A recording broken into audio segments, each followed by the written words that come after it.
예수님께서 악한 세대라고 말씀하십니다. 마태복음을 보면요, 이 말씀을 서기관들과 바리새인들에게 하십니다. 왜 악한 세대가 되었냐면 그들은 표적을 구하기 때문에 악한 세대가 되었다라고 말씀하시는 거죠. 그렇다면 표적을 구하는 것이 예수님께 정죄받을 일인가 라는 것입니다. 이들은 지금 표적을 구했기 때문에 악한 세대로 규정을 받은 것이 아닙니다. 사실 예수님은 미라클 메이커였죠.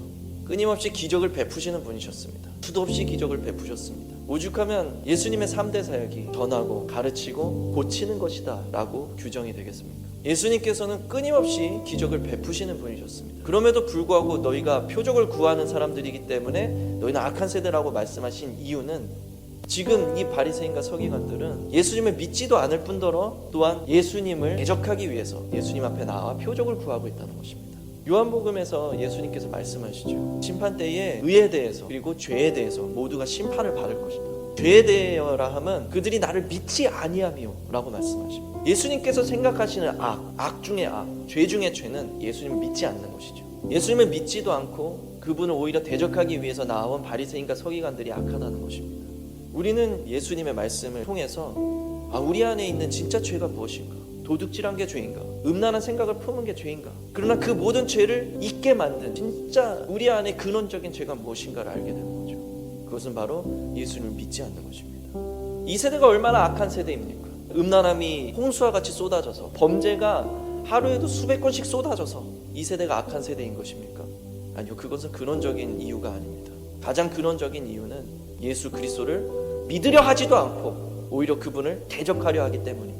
말할 것도 없이 이 바리새인과 서기관의 악한 세대가 바로 오늘날 우리들에게도 있다는 것입니다. 교회 안팎에서 말이죠. 교회 안에서나 밖에서나 예수님을 믿으려 하지 않고 오히려 예수님을 대적하려 하는 자기의 자아로 살아가는 자들이 너무 많다는 것입니다. 그들이 바로 악한 세대이고 그것이 바로 우리가 경계해야 할 근원적인 죄인 것입니다. 이 죄에 대해서 예수님께서 계속 정죄하십니다. 최후의 심판이 있을 것입니다. 성경이 말하는 이 심판에 부활이 있습니다. 믿는 자나 믿지 않는 자나 의인이나 죄인이나 언제 죽었든지 상관없이 과거에나 현재나 모든 죽은 사람들이 부활하게 됩니다. 그리고 이 모든 죽은 사람들, 의인이나 악인이나 과거에 죽은 자나 지금 죽은 자나 다 부활하게 되어서 그리스도의 심판대 앞에서 심판을 받게 됩니다.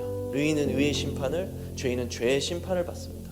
그런데 그 예수님께 도무지 들으려 하지도 않고 믿으려 하지 않는 이 악한 세대를 심판할 것이다라는 것입니다. 그들이 어떤 살인을 저질렀기 때문에 어떤 간음을 저질렀기 때문에 근본적으로 망하는 것이 아니라 믿음이 없기 때문에, 믿음이 없어서 예수님을 대적하는 삶을 살고 있기 때문에 심판을 받을 것이다라는 거죠. 오늘 예수님께서 바리새인과 서기관들, 이 종교인들에게 하나님을 잘 믿는다고 하면서도 자기 의에 취해서 오히려 예수님을 대적하는 삶을 살고 있던 이 종교인들에게 너희의 눈을 밝히라고 말하고 있습니다. 그 예수님의 빛은 이미 비춰지고 있고 그 빛을 보기 위해서 필요한 것은 불을 밝히는 것이 아니라 우리의 눈을 뜨는 것입니다. 사랑하는 성도 여러분, 오늘도 예수 안에서 우리의 눈이 밝히 떠져서 나 자신을 알고 주님의 은혜만으로 만족해야 되는 여러분들의 삶이 될 수 있게 되기를 축복드립니다.